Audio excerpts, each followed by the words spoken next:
This is Route 22, also known as Heroin Highway. For years, drugs have been coming in and out of the Ohio Valley on this stretch of road. Authorities have been trying to crack down, but heroin is already tearing apart way too many families.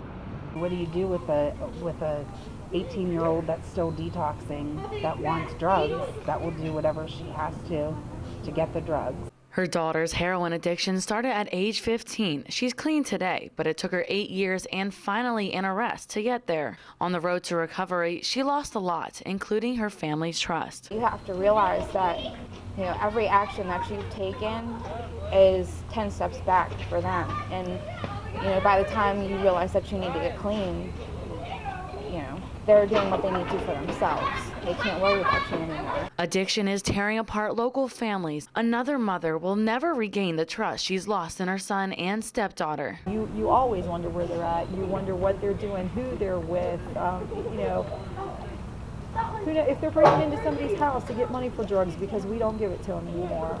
The problem is only getting worse. Possible drug overdose, ASI's on scene.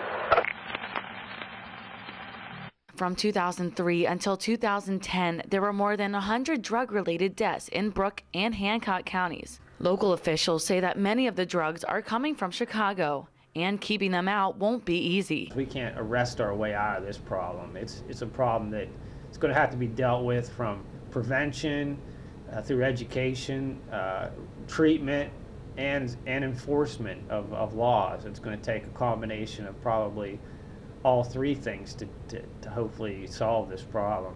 This mother and daughter agree it's education that could keep kids drug-free. Parents don't understand how heroin affects their kids. They don't realize that, that flu that they're saying that they have, or that stomach virus, could be detox. Those dark circles might not be just because they're tired.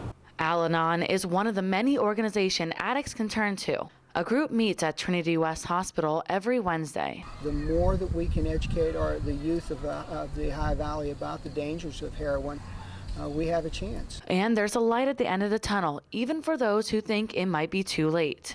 Everything that you have can easily be lost, but if you're willing to work for it, you gain so much more back. Authorities aren't giving up this fight. They're targeting the heroin suppliers before the drug gets here. Working for you for a safer neighborhood, I'm Sarah Yingling.